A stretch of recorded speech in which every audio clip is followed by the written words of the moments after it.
हा हा हा हा, तुम लोग भी आगे मेरा खून मिटाने, तुम लोग मेरा कुआ गंदा करके आए हो। उत्तर प्रदेश के एक छोटे से गांव नागपुरिया में एक पुराना कुआं था जिसे गांव वाले मृतक कुआं कहते थे। वो कुआं गांव से थोड़ा दूर जंगल के किनारे स्थित था। लोगों का मानना था कि उस कुएं से कभी पानी नहीं, सिर्फ खून निकलता है। गांव के बुजुर्ग कहते थे कि रात के समय अगर कोई उस कुएं के पास जाता है तो वो कभी लौटकर नहीं आता।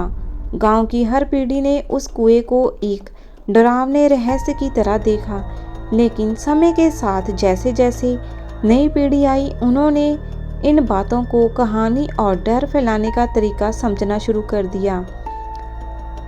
राहुल गांव का एक पढ़ा लिखा और जिज्ञासु लड़का था जो हाल ही में शहर से वापस लौटा था।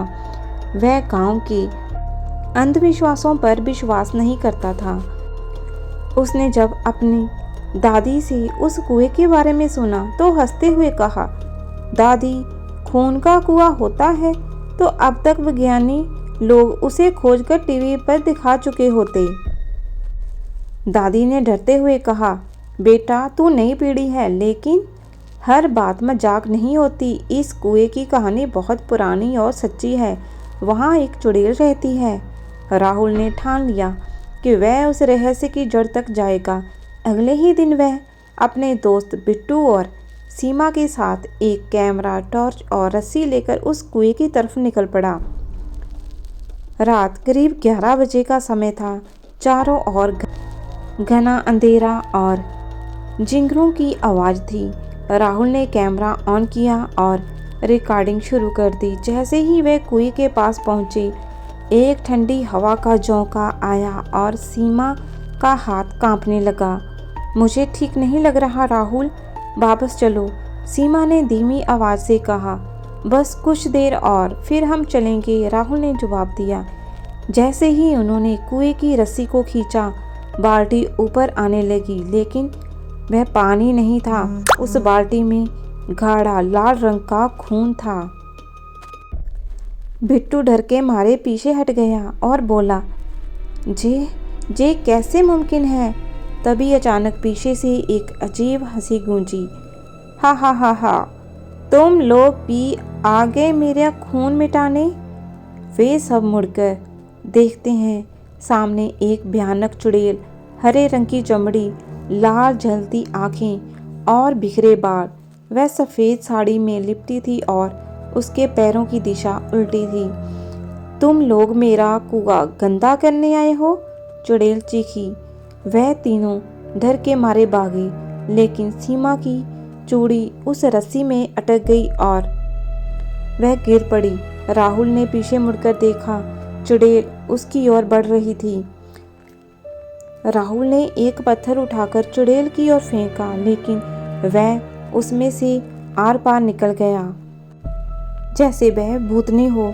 तभी उसे याद आया कि उसकी दादी ने एक बात बताई थी, उस कुएं में खून उन लड़कियों का है जो शादी से पहले वहां पानी लेने जाती थी। चुड़ैल उनकी आत्मा को कैद कर लेती थी।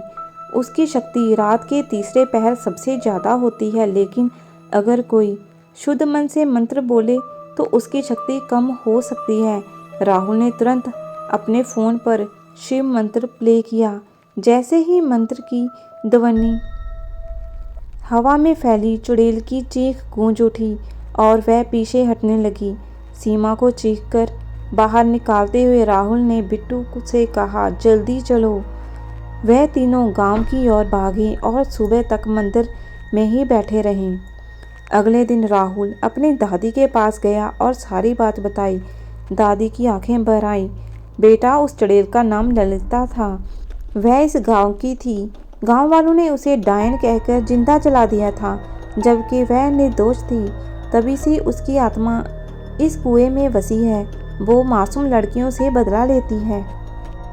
राहुल ने ठान लिया कि वह इस आत्मा को मुक्ति दिलाएगा। उसने गांव के पंडित जी से और कुछ वैज्ञानिकों को बुलाया। उन्होंने कुएं के पास एक बड़ा हवन रखा। हवन के दौरान जैसे ही मंत्रोच्चारण तेज हुआ, कुएं से लाल धुआं निकलने लगा। उसी धुएं से चुड़ैल प्रकट हुई। मैं निर्दोष थी, मुझे क्यों मारा गया? उसकी गूंजती आवाज़ ने सबको कांपने पर मजबूर कर दिया। पंडित जी बोले, तेरी आत्मा पीड़ा में है, पर अब तुझे मुक्ति दी जाएगी। हवन की अग्नि में जैसे ही पवित्र जल डाला गया, एक तेज प्रकाश फैला और चुड़ैल की आत्मा आकाश की ओर चली गई। अब कुएं से खून नहीं, शुद्ध जल निकलने लगा था। राहुल ने गांव में एक छोटा बोर्ड लगवाया, डर से नहीं, समझ से सच्चाई का सामना करें। कुआं जब पानी का स्रोत बन गया था, गांव में फिर से खुशहाली लौट आई। सीख: डर और अंधविश्वास को मिटाने के लिए जरूरी है ज्ञान, साहस और करुणा। हर डर के पीछे कोई ना कोई सच छुपा होता है, बस उसे जानने की हिम्मत होनी चाहिए। तो दोस्तों, आज की ये कहानी आपको कैसी लगी कमेंट करके ज़रूर बताइएगा और मेरे चैनल को लाइक, सब्सक्राइब और शेयर ज़रूर करिएगा। Thanks for watching.